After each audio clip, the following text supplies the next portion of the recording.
भगवत गीता के नाम कुछ पल हर सुबह शाम चैनल में यह नाम आवाज एक बार फिर आप सबों का स्वागत और अभिनंदन करती है। साथियों, आज आप सबों के बीच प्रस्तुत है भगवत गीता छठे अध्याय का 24वां श्लोक। संकल्प प्रभवान कामान त्यक्त्वा सर्वान अशेषतः मनसैव इंद्रिय ग्रामम विनियम्य समन्ततः। इस श्लोक का सरल शाब्दिक अर्थ इस प्रकार है। मनुष्य को चाहिए कि संकल्प से उत्पन्न होने वाली संपूर्ण कामनाओं को निःशेष रूप से त्याग दे और मन के द्वारा इंद्रियों के समुदाय को सभी ओर से भली भांति नियंत्रित कर ले।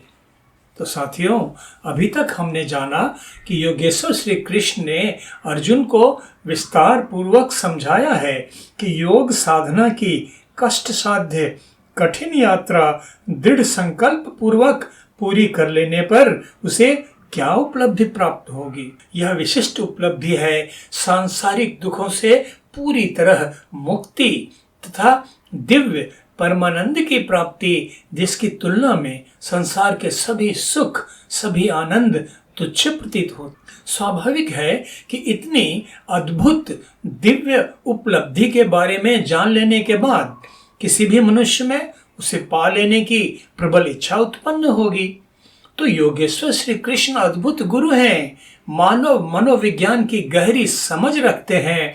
इसलिए वे अपने भ्रमित शिष्य अर्जुन के समक्ष पहले उपलब्धि की विशिष्टता का प्रभावशाली ढंग से वर्णन करते हैं और उसके बाद सुव्यवस्थित तरीके से उस उपलब्धि को प्राप्त करने के उपायों का वर्णन करना आरंभ करते हैं।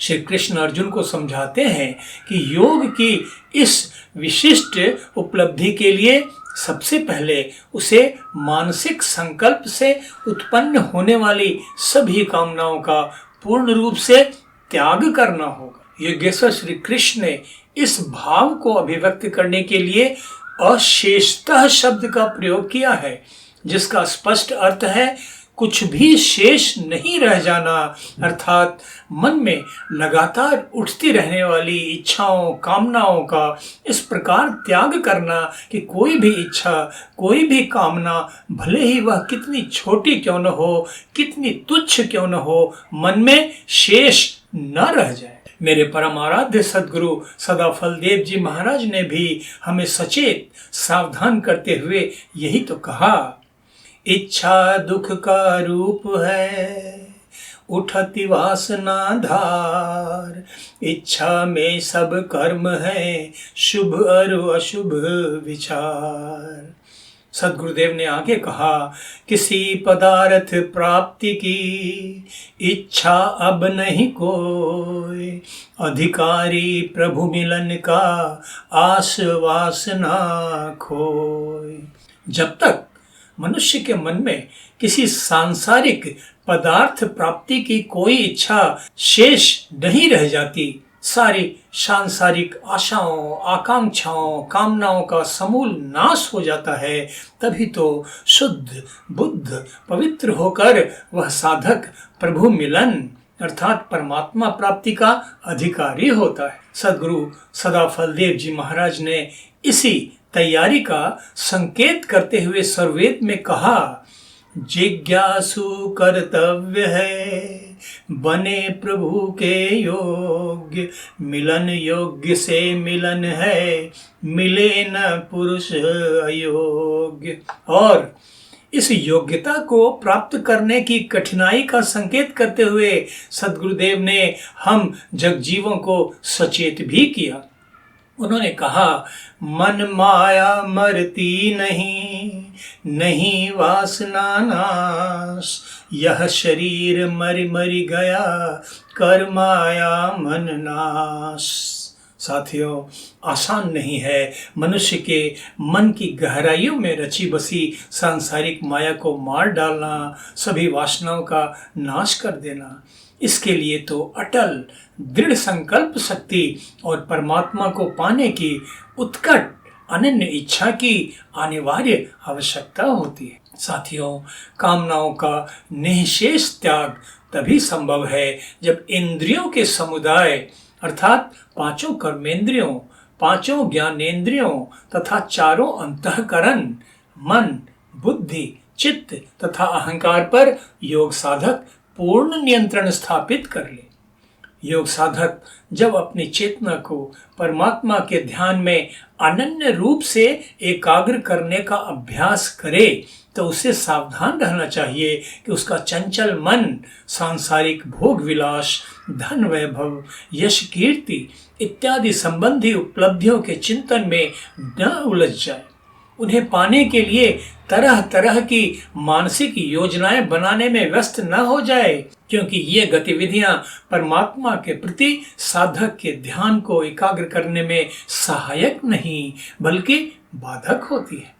इसलिए ध्यान साधना की सिद्धि के लिए संकल्प पूर्वक इनसे असंग होना अपरिहार्य आवश्यकता होती है। गौर कीजिए, योगेश्वर श्री कृष्ण कितनी सूक्ष्मता से अर्जुन को ध्यान साधना प्रक्रिया की महत्वपूर्ण बारीकियां समझा रहे हैं।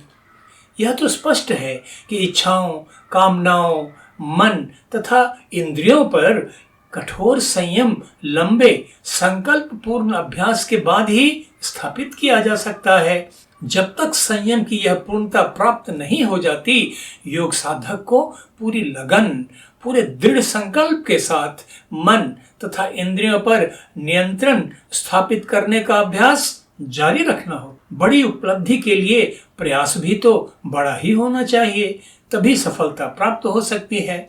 17 वर्षों की दृढ़ संकल्प पूर्ण कठिन साधना के बाद ब्रह्म ज्ञान प्राप्त करने वाले मेरे परम आराध्य सद्गुरु सदा फलदेव जी महाराज ने अपने निजी अनुभवों के आधार पर ही तो हम जगजीवों का मार्गदर्शन करते हुए कहा, मन सवार पल पल रहो, कसिय विचार लगाम, छूटी भागी बहु दूर चले, फेरिते हिलाओ काम। सद्गुरुदेव हमें समझाते हैं कि ध्यान साधना के आरंभिक चरण में साधक को अपने मन में लगातार उठते और नियंत्रित विचारों पर कसकर लगाम लगाए रखने का अभ्यास करना चाहिए। वे बताते हैं कि शुरुआत में मन में उठते विचारों की लगाम ढीली पड़ जाती है और नियंत्रित होकर संसार में भटकने लगते हैं, किंतु साधक को इससे हतोत्साहित होने की बजाय इसके लिए मानसिक रूप से तैयार रहना चाहिए और विचारों को बारंबार नियंत्रित करने का अभ्यास जारी रखना चाहिए। निरंतर अभ्यास से योग साधक धीरे धीरे सफलता की ओर अग्रसर होने लगता है, जिसके बारे में सद्गुरुदेव ने अपने साधनात्मक अनुभवों के आधार पर कहा, निजाभ्यास ज्यों ज्यों बढ़े, त्यों त्यों थिर मन होय, आत्मिक बल दिन दिन बढ़े, कृषित गात द्युति होय। योग साधक का अभ्यास ज्यों ज्यों दृढ़ता पूर्वक बढ़ता चला जाता है, उसका मन धीरे धीरे शांत स्थिर होने लगता है। मन की स्थिरता से उसका आत्मिक बल भी दिन दिन बढ़ने लगता है। कठोर योग साधना के कारण योग साधक का शरीर आरंभ में कृशकाय कमजोर सा हो जाता है, किंतु जैसे जैसे आत्म संयम का यह अभ्यास सफलता की ओर अग्रसर होता जाता है, उसके शरीर की कांति फिर वापस लौट आती है, उसका मुखमंडल दिव्यता की आभा से शोभायमान हो जाता है। इस प्रकार बाहरी तथा आंतरिक द्वंद्व तथा विचलन उत्पन्न करने वाले विचारों के कारणों को समूल नष्ट कर देने वाला योग साधक अपनी चेतना को परमात्मा की चेतना से योग की स्थिति में लाने में सफल होता है। इस सफलता के बाद ही साधक योग की वह उच्चतम स्थिति पा लेता है, जिससे बड़ी कोई और उपलब्धि न है न हो सकती है, जिसके बाद संसार का बड़ा से बड़ा दुख भी योग साधक को विचलित नहीं कर पाता है। साधक सच्चिदानंद परमात्मा का साक्षात्कार पाकर उसी परम चेतना में दृढ़ता पूर्वक स्थापित हो जाता है, सतत परमानंद में निमग्न हो जाता है। मानव जीवन की इससे बड़ी उपलब्धि भला और क्या हो सकती। तो आज बस इतना ही। आप सबों की सुख समृद्धि शांति के लिए अशेष मंगल कामनाओं के साथ धन्यवाद। नमस्कार।